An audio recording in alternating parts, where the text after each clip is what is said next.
Oke.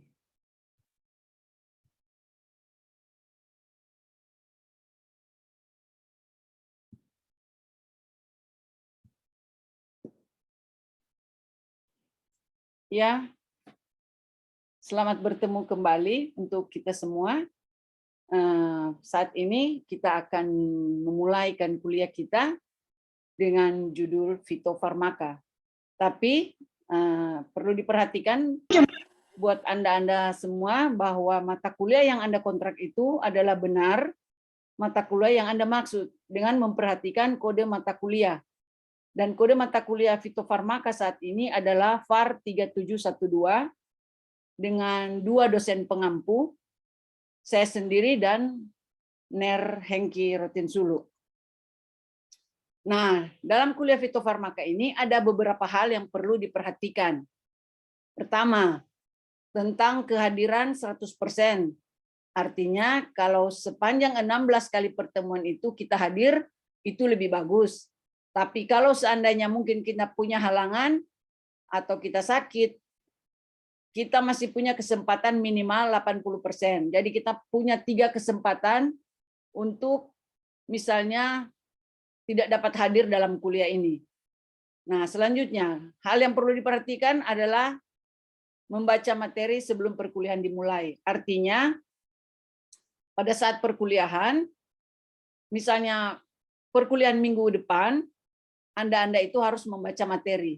Jadi nanti saya akan memberikan kira-kira materi-materi apa yang nanti akan kita gunakan dalam minggu yang berjalan, misalnya minggu kedua, minggu ketiga, minggu keempat, minggu kelima, sampai pada minggu keenam yang adalah menjadi bagian saya, karena sisanya ada tim teaching yang lain yang akan mengajarkan.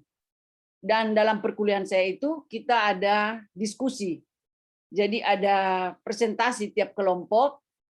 Jadi nanti ada batasan-batasan materi yang akan diberikan kepada masing-masing kelompok dan itu mereka akan mempresentasikan. Nah, dalam presentasi itu kita tetap ada sesi tanya jawab. Jadi artinya ada kelompok penyaji, ada kelompok yang akan bertanya. Nah, selesai itu kita akan ada tugas yang nantinya tugas itu akan kita batasi materinya, kemudian kita harus tahu output dari tugas tersebut, dan kita juga harus memperhatikan kira-kira kriteria penilaian seperti apa dari tugas tersebut.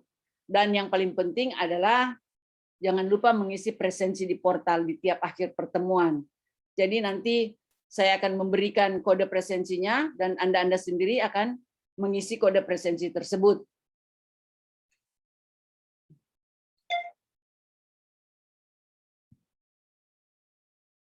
Nah, adapun capaian pembelajaran mata kuliah fitofarmaka pada saat ini adalah mahasiswa mampu menjelaskan tentang pengertian fitofarmaka dan mahasiswa juga mampu menjelaskan definisi dari beberapa istilah yang terkait dengan fitofarmaka.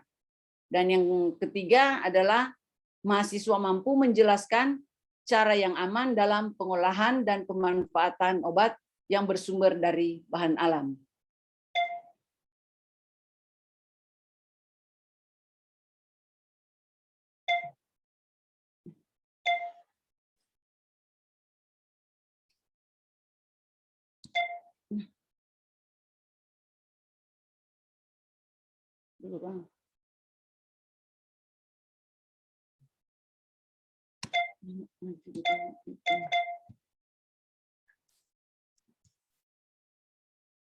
Oke, mohon maaf ada sedikit gangguan. Oke, deskripsi singkat dari mata kuliah pada saat ini adalah fitofarmaka berisi pokok-pokok bahasan yang akan memberikan pengetahuan tentang tumbuhan obat untuk jamu, herbal terstandar dan fitofarmaka dalam segala aspeknya, seperti dari segi klinis, analisis, teknologi, regulasi, dan persyaratan, tempat produksi dan produknya, dan merancang manajemen perusahaan untuk pemasarannya. Jadi kira-kira itu deskripsi singkat dari mata kuliah yang akan kita pelajari pada saat ini. Nah, adapun materi pembelajaran kita pada saat ini, untuk bagian saya itu adalah pendahuluan, dan ada pengantar fitofarmaka, ada simplisia, ada ekstrak dan ekstraksi, ada pembuatan sediaan fitofarmaka, dan kita masuk pada UTS. Dan ada beberapa materi sisa yang nanti akan disampaikan oleh tim teaching yang lain. Oke. Nah, adapun referensi yang saya gunakan dalam mata kuliah fitofarmaka ini, ada beberapa referensi bisa kita lihat dari Depkes RI, keputusan Kepala Badan Pengawas POM dan Makanan Republik Indonesia, ada dari Peraturan Kepala Badan Pengawas Obat dan Makanan dari Rohman 2018, dan yang terakhir adalah dari Jurnal Fitofarmaka Indonesia tahun 2018. Nah, sekarang kita mulai dengan fitofarmaka. Kira-kira ada yang bisa menjelaskan apa fitofarmaka itu? Adakah yang lain yang sudah punya informasi tentang fitofarmaka? Bisa menjelaskan secara sederhana saja? Ada? Oke. Nah, sekarang kita mencari tahu kira-kira apa pengertian dari fitofarmaka. Pengertian fitofarmaka adalah sediaan obat bahan alam yang telah dibuktikan kemampuan, yang telah dibuktikan keamanan dan khasiatnya secara ilmiah dengan uji praklinis dan uji klinis. Dan bahan baku dan produk jadinya telah distandardisasi.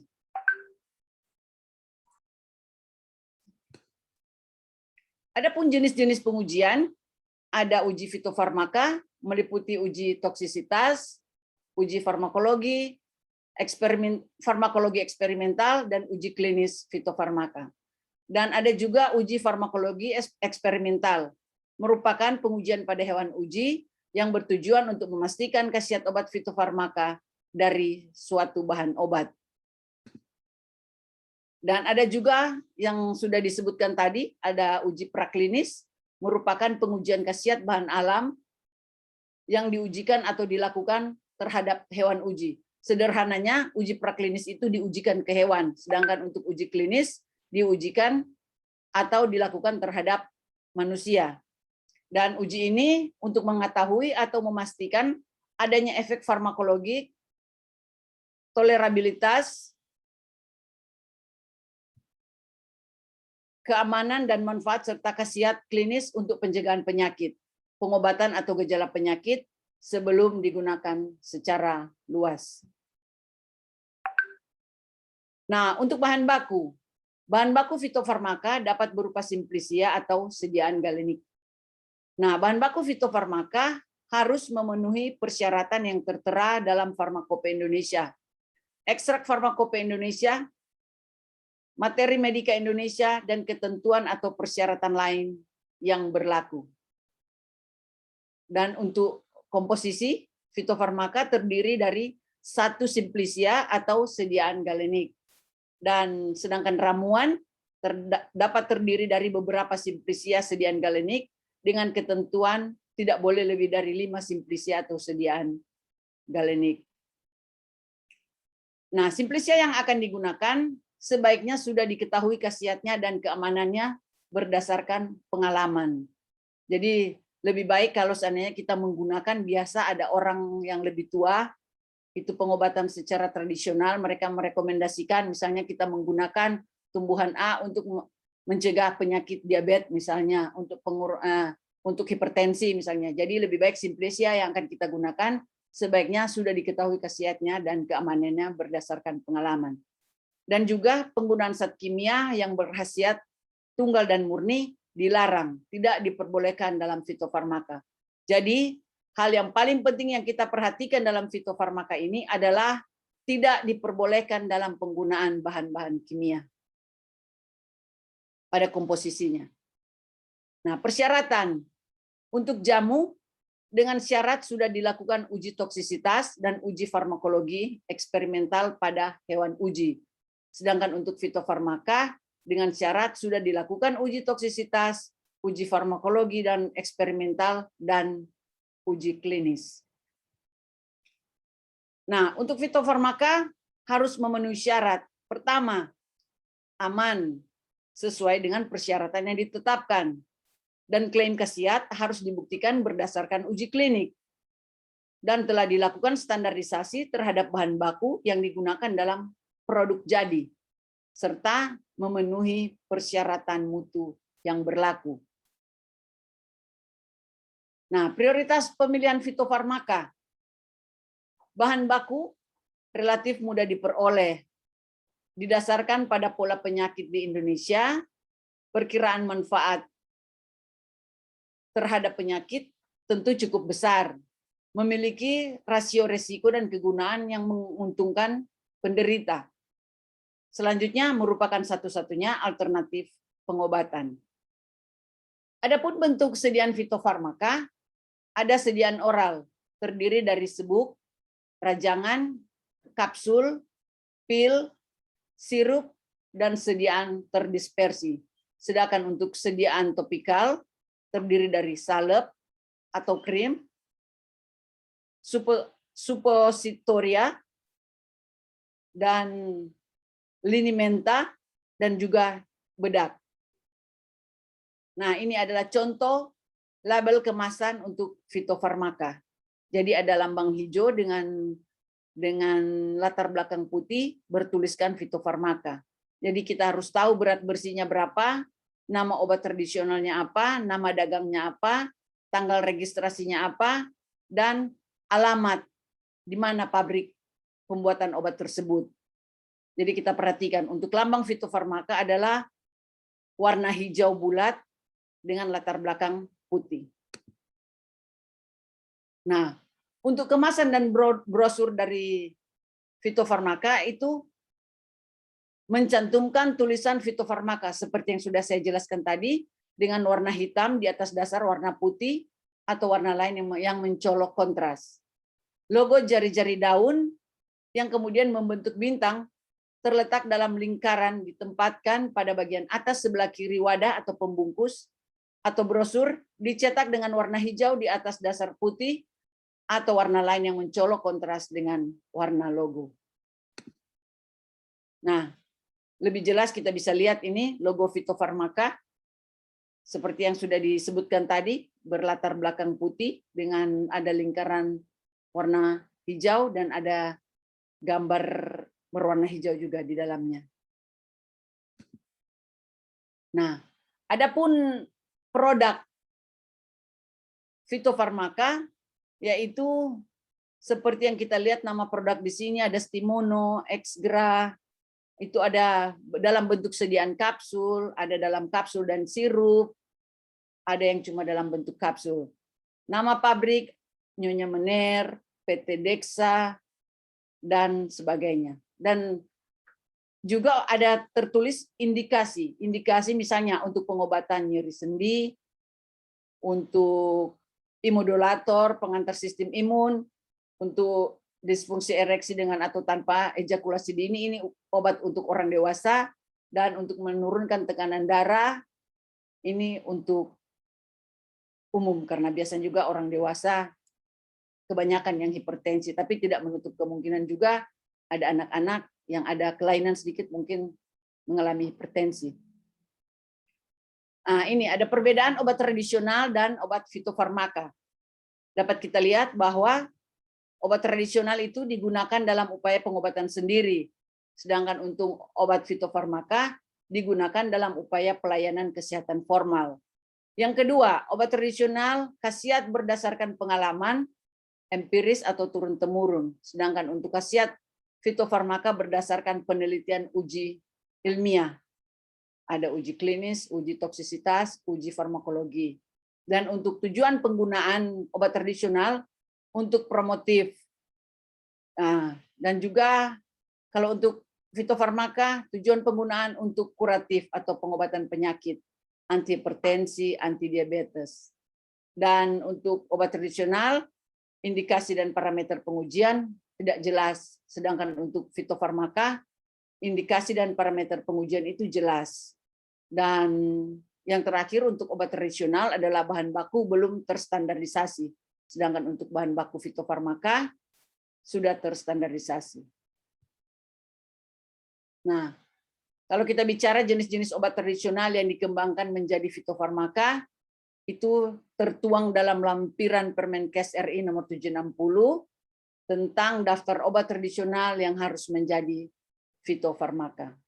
Nanti kita bisa lihat di situ penjelasannya. Nah, ini ada jenis-jenis fitofarmaka. Jadi antihistamin, antiinflamasi, anti kanker, anti TBC, anti disentri, diuretik, itu berbagai macam penyakit.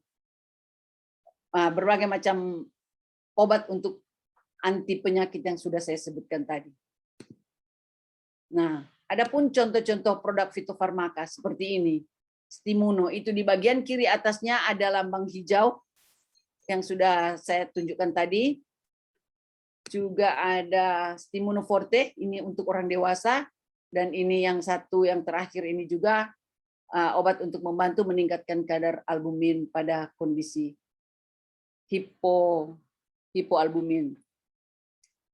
Oke. Selanjutnya ada Herbawell Diabetadex, ini khusus untuk orang pengidap diabetes.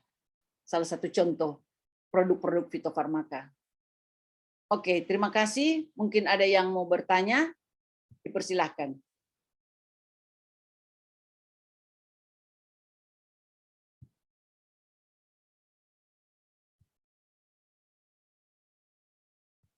Ada yang mau bertanya?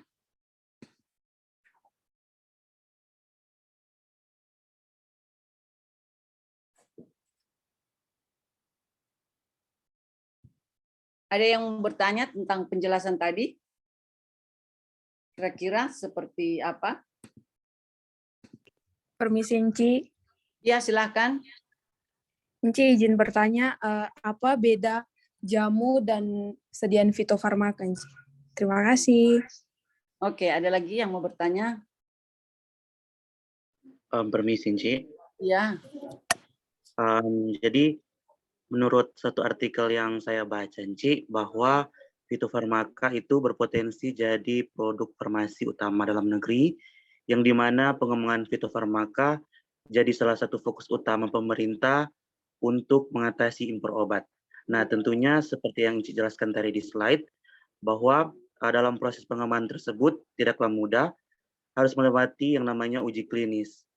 Nah, tentunya harus melewati yang namanya persyaratan mutu. Yang jadi pertanyaan saya adalah persyaratan mutu yang lebih spesifik itu apa saja, Enci, saat dalam pengembangan produk fitofarmaka, dan juga bahan apa saja yang dilarang dalam proses pembuatan produk sesuai ketentuan peraturan perundang-undangan, Enci. Terima kasih, Enci. Oke, terima kasih. Baiklah, saya akan coba menjawab pertanyaan dari Diana. Pertanyaan yang sangat bagus sekali.